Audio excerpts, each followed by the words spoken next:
everybody. It's your girl, Nick, and welcome to another edition of Bo Knows Business. Listen, this has been such a tremendous experience. We have been in the Bo Collective for nearly a year. And what we are trying to do on this podcast is show you some amazing stories about the women who started this organization. They are Black women entrepreneurs who have grossed their businesses to over $1 million.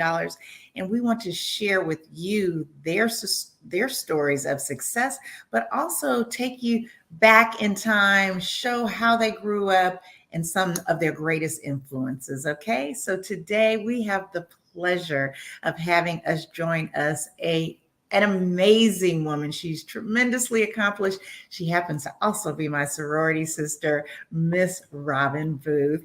How are you, soror? Nicole, how are you? I'm doing great. I'm doing great. Well, listen, I want you to first just introduce yourself. Tell us a little bit about your company, and then we'll get started with your becoming story. I love that. I love Michelle's books. I love Becoming. So my name is Robin Booth, and I'm a certified public accountant and certified fraud examiner and a certified internal auditor. I have some initials behind my name.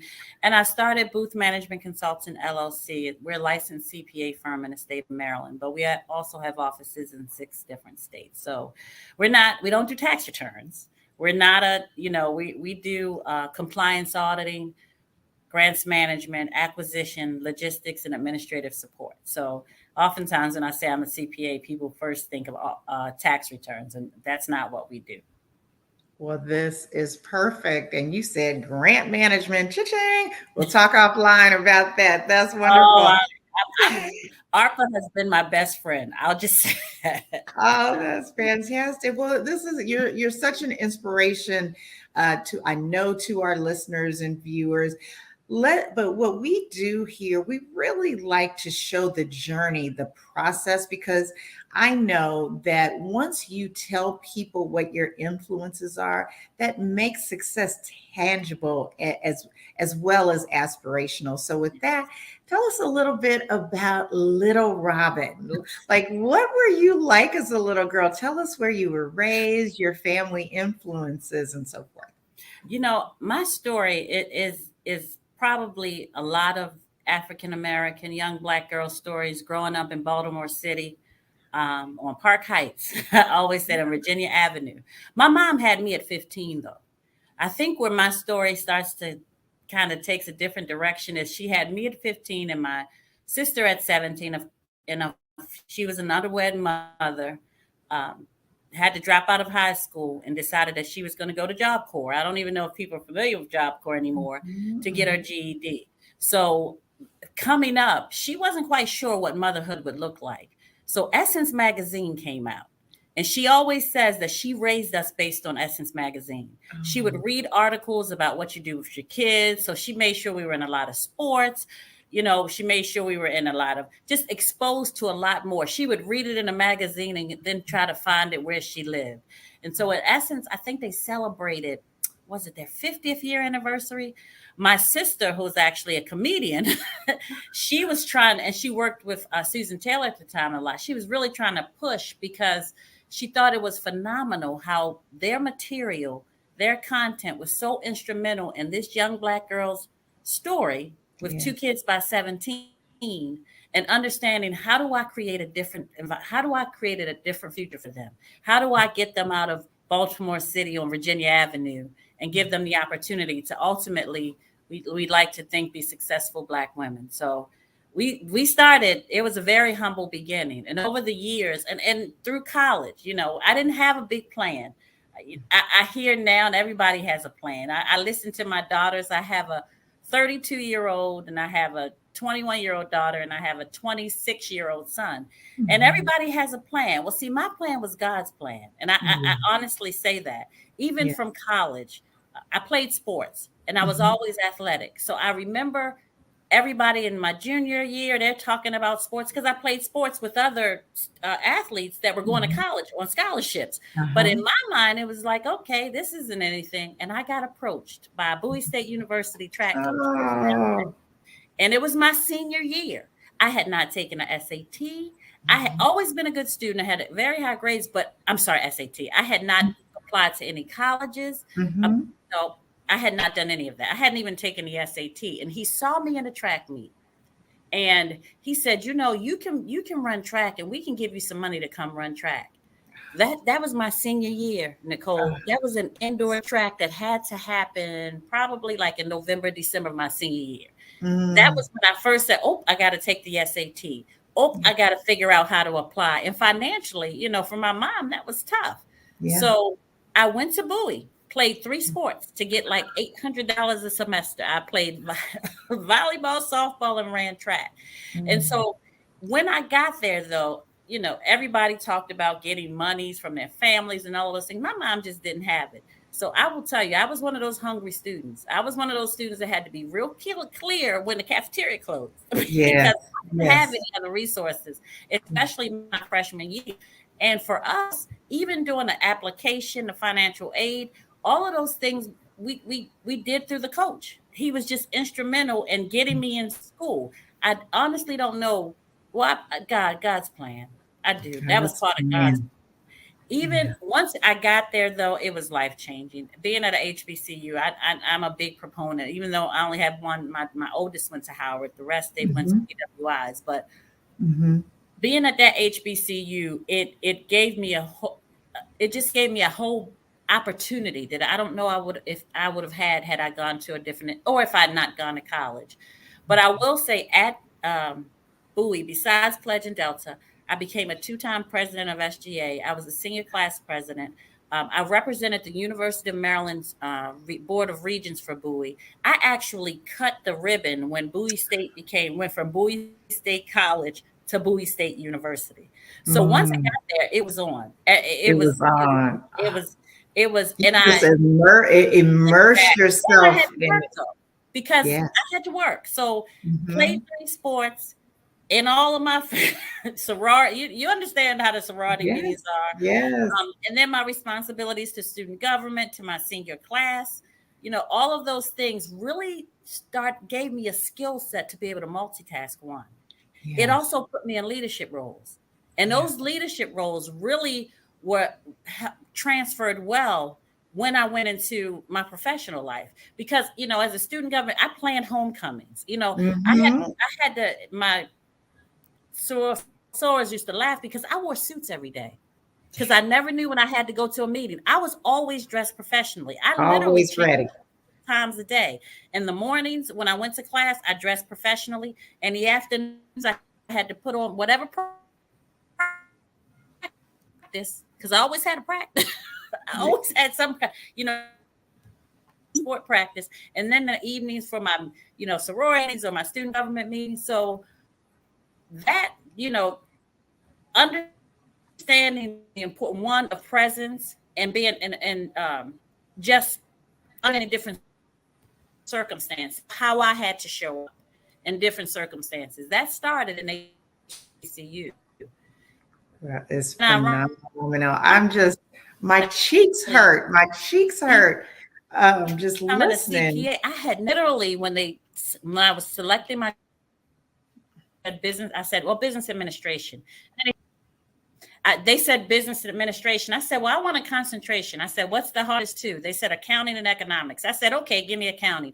I didn't know what accounting was. So sometimes, and I know young people like to plan so much, but sometimes just let God do some things for you. Just let him put you in positions where if you open and you receive them, he can bless you in. So my whole journey, I can honestly say, but God, what I couldn't plan to open the firm. Professionally, I went and worked for a minority firm, an African-American male. I learned a lot early on because it was a small firm. At first, it was just like he and like 5 of us total. And then I was on an accelerated pace. So by the time I was 28, I was opening an accounting office for that firm in Chicago. I was commuting back and forth Chicago every day because I had 2 kids by that time. So I was married with 2 kids. So I was commuting back and forth to Chicago daily because I had to be home. My whole thing was I had to get home. But unfortunately, and as crazy as this seems, I left him and decide I turned 30, and something hit me when I turned 30. I was like, what am I going to do with the rest of my life? Now, I just told you how God had blessed me.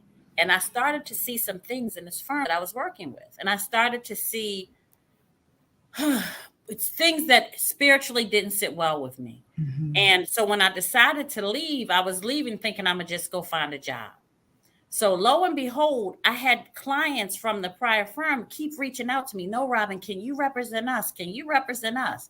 You know, churches and other. I call them the hope business because you hope they pay you. So I had a whole hope, a hope and prayer portfolio. No, and I'm trying to be decent and in order and saying, no, you know, I don't want to take any clients from him. But let me show you how God works. So I went to a job interview, and this is me leaving the firm that I was with. I had been with for 9 years. I turned 30. I just didn't like what direction the firm was going in. And thank God I had a husband who supported me and allowed me to just say, I can't do this anymore. Yeah. So I go to an interview, and I'm like, I think I'm going to get this job. Did I want the job? No, I really didn't want to do it.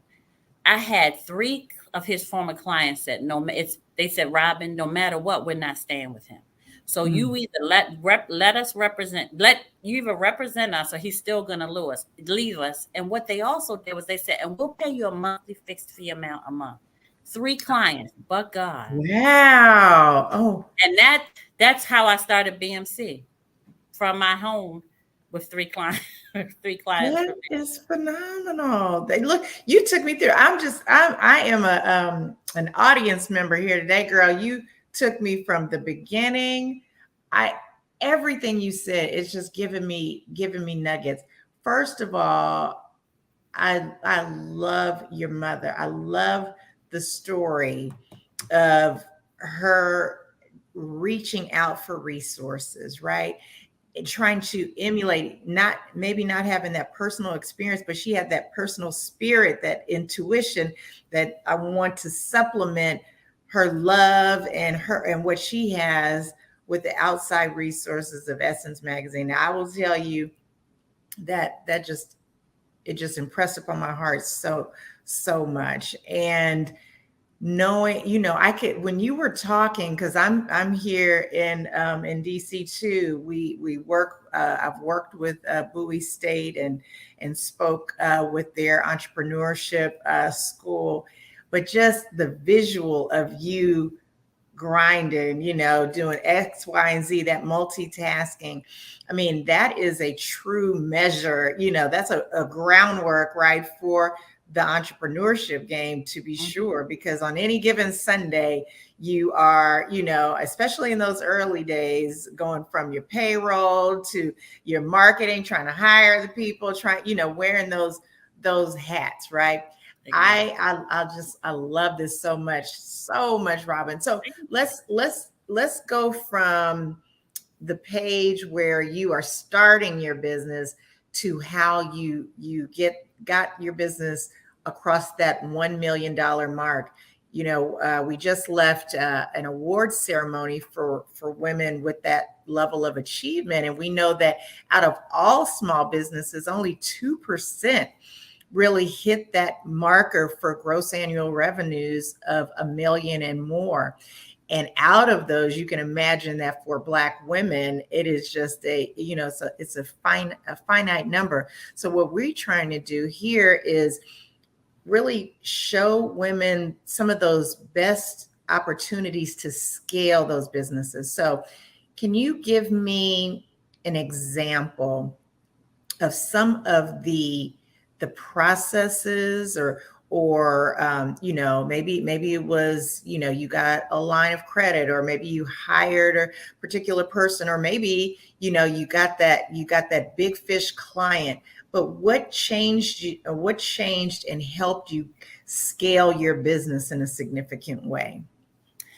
First of all, knowledge is power. And one of the things that I was dedicated to was obtaining knowledge. And I knew I had to get it on my own. I knew I had to learn how to write bids. I knew I had to learn how to do service delivery. I knew I had to learn how to do pricing. All of those things that were very important for my line of business, because initially we were state contracting, then we went to federal government contracting. And I'll never forget it, because I actually had the plaque on my wall at the office. We won a contract with the Maryland Department of Business and Economic Development for 1.2 million, and that was in 2001. I had just had my daughter. She was about 6 months old. This was my first time writing a state bid. I kid you not. It was my first time, and we won. It was 1.2 million a year. So it wasn't even over time. So we won that contract. And where it came from was my husband had always done most of our business, most of the marketing. You know, he came from Pepsi as a marketing director. So he was all into marketing and networking. And I'm not the best networker. But what he always said to me, and he said it back then, he said, you know, and please take this. It was said in the best ways. He's like, you my horse, and I'm gonna ride you. So he said, we can ride with you. Everything that I've seen you do, and what and what I'm seeing in corporate America, and what they can't do. He said, we're gonna ride this horse until it breaks. So he right until the wheels fall off.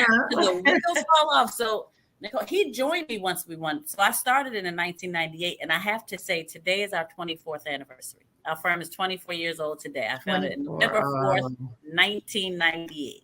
So he left Pepsi when we won that contract, and he said, "You know what? We can keep doing this. If you can write, I can go. I'll go meet with I'll go to every vendor's day." And that was really my change. My change was being able to write to a proposal and think through how we would get that done. I think, in my years, and I know especially people are in different markets. And I will say, when you look at the number of women-owned licensed CPA firms, if you find 20 across the U.S., and this is from the Maryland Association of CPAs, it's about 25 across the United States that are licensed CPA firms, African-American women.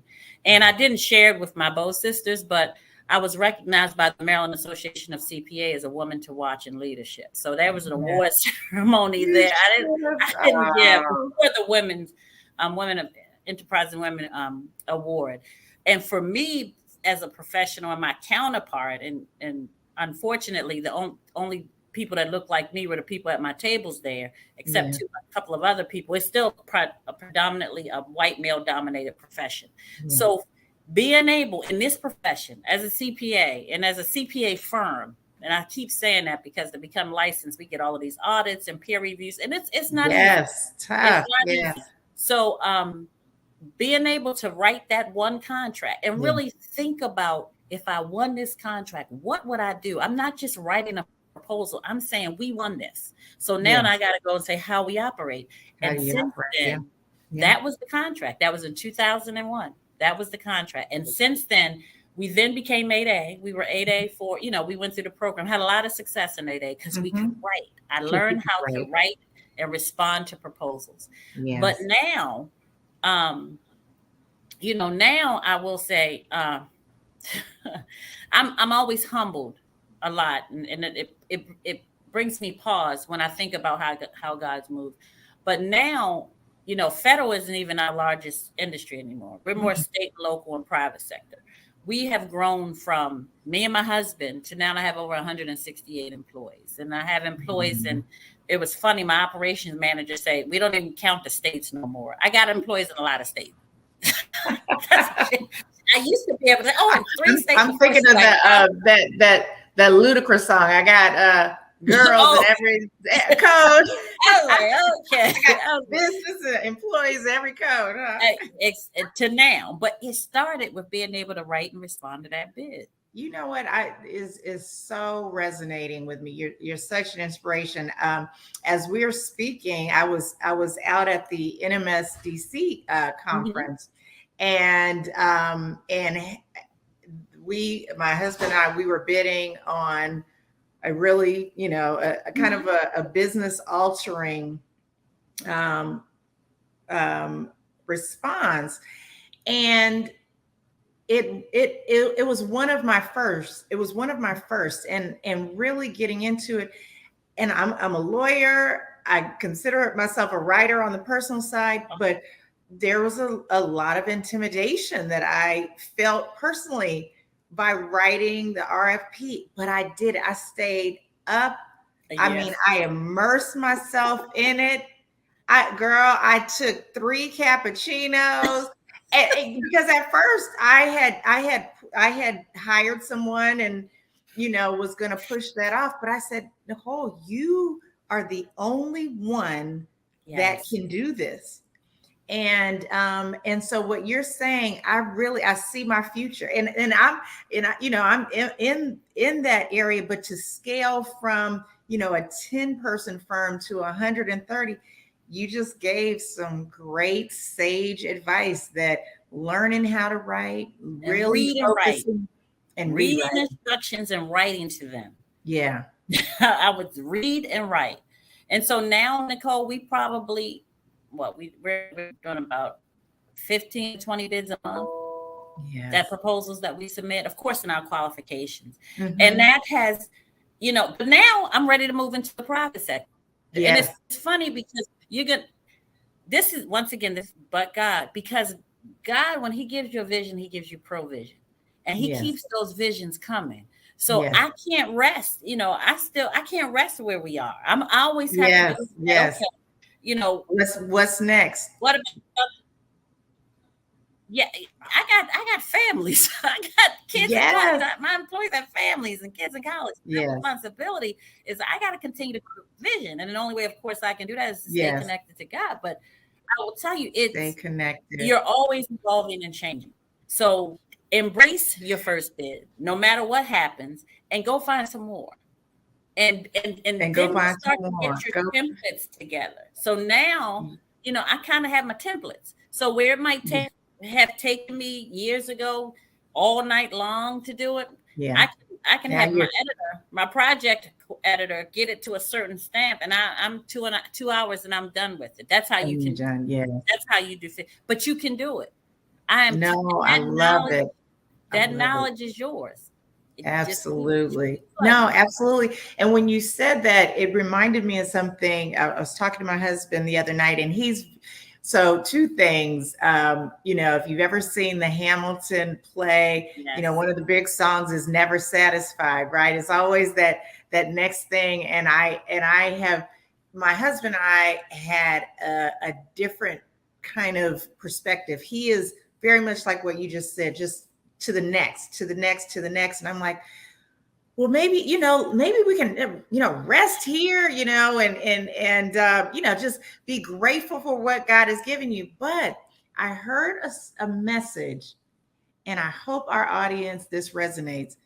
And they equated, when you are aware of the gift that God has given you, and you are totally immersed in using it, you can reshape that as your praise and worship. That is how you worship God, by using the gifts that he's given you. And so you're never satisfied, because you're always worship and praising him through the work that you do. And that was a mindset shift for me, if ever, that I cannot rest, because this is how I praise him. In the middle of growing my business, we open, we start the Bow Collective. Mm-hmm. People are like, are you crazy? He gave this to me to visualize and to connect Black women and connect resources to us. And when you see it as a way to give back to him, to show him the gratitude, you have this open heart, open mind, and I feel like I'm never gonna stop. I'm never gonna stop. And when you're such an inspiration to us all, and here I'm just so grateful to hear your story and how we never graduate out of Bow. We always on to the next, right? Exactly. No, I agree 100%. And it's enough. My husband's my partner, and so we've been married 29 years. So people say, how did you? I said, and I said, I still like him. I said, I like him. And we've been doing business together for 28 of those 29. Yes, not 29, 24 of those 29 years. 24. And I was just like you. When we first started, my vision was like, I can just work from home and be, I was doing tax returns and all that stuff. Right? Mm-hmm. And he, coming from corporate America, was like, no, we're going to ride you till you break. It was like this whole winning that one, but his whole vision mindset. bigger. Yes. So big. God gives us too, and our partners what we need to Yes. balance. Yes. So Oh, goodness. so I'm there now, but I didn't start there. I didn't start Well, there you at know what? all.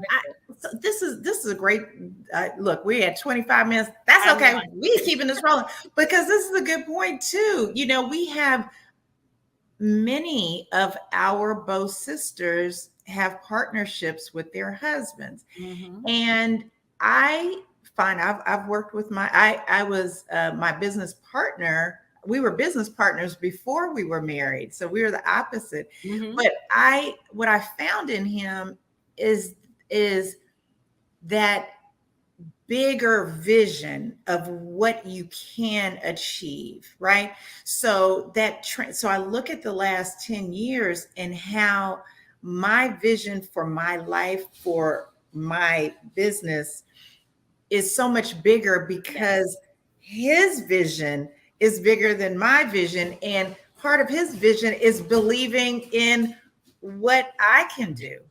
And when somebody believes in you, especially the person that loves you, it is a bigger blessing. And there is more that is required of us because we have love and we have this professional entity, right? Mhm. So I feel obligated, Exactly. to give back because I know that's rare. Everyone does not experience the both and the blend of having a life partner and having that partner really help you scale on a professional level. I agree. I'm humbled by it as a just constantly in a state of thankfulness. Oh, well, I am so grateful that blessed us today. You've blessed our organization. You've blessed us here today. And I want to leave you with just a word on the vision for Bo. We have almost come upon our 1 year anniversary. And I just want to know what do you believe can be that the boat can be for each other and for the world? Well, actually, I see it. I see it in the chats. I see it in the communications. You know, there's a lot of networking organizations, so I don't even want to in any way minimize what happens in Bow because it's not just networking. It's and it's not just business. There's a clean heart to want to help, to want to reach out and help. So for us collectively, and I love that you all put the dollars behind it. I love that we're looking at our financial impact. And I know this is a little bit of tangent, but I always said if Panhandle ever got together and got serious, we could be a force to reckon with. When you look Yes, at the members yes, of Panhandle and collectively, financially, yes, what they bring to the table, I feel like you're doing that with Bo. That you're putting us all in a position where we can really not just move to the next level because I just don't want to make it just a professional organization because yes, I yes. just feel like there's more to it. So for me, I'm looking forward to being more involved. I'm looking forward to sharing more knowledge of what I have, and then ultimately those both sisters that I can obtain knowledge from and that can help me, as we move to the next level of this business cycle because we don't stop, can't stop, won't Don't stop. stop. Can't stop, won't stop. Don't know how to stop. It ain't. Well, It's not.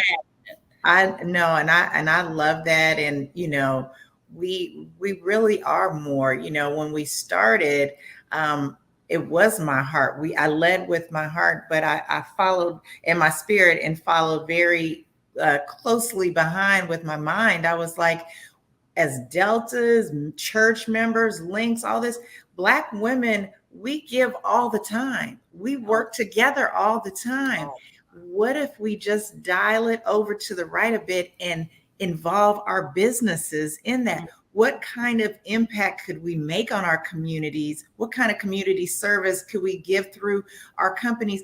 Robin, what if through the Bow Collective, we all went from an average of 10 employees to an average of 100 employees like our Bow booth? wow.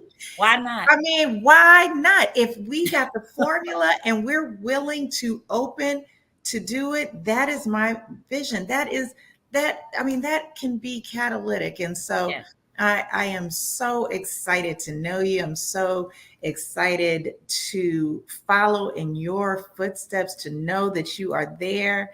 And it just fills my heart that you have joined us, that you'll lead us, that you'll follow with us, that you'll join up with us. It is a blessing. Can you Thank leave our audience with your contact information and you. any Sure. words that you want to leave us with? Well, my email address is really easy. It's Robin B as in boy at BMC. That's Booth Management Consulting LLC.net. Our website, of course, is the BMC-LLC.net. Um, the I stick to what I say all the time. Knowledge is power. I just encourage whatever your business is, continue to seek knowledge. That to me is a differentiator. That Yeah. to me is how you write a proposal. That to me is how your client service deliver, whatever it is. That to me how you market your firm. Seek knowledge in all you do, and really become an expert in what you do, your business. And that's just something I've always said. Well, thank you so Mhm. much. That was you filled my bucket. I mean, I am charged up and ready to go and grow. Oh my God, So I'm am so I. So excited. am I. Oh, Thank you awesome. for your patience. Thank you for your time. Thank you. Have a great day, and I'll send it on the back end. That sounds great. That sounds great. And with that, guys, we are finished with another amazing episode of the Bo Knows Business. Please visit our website, follow our guests, and continue to reach out to us and share this amazing content with your friends. You take care.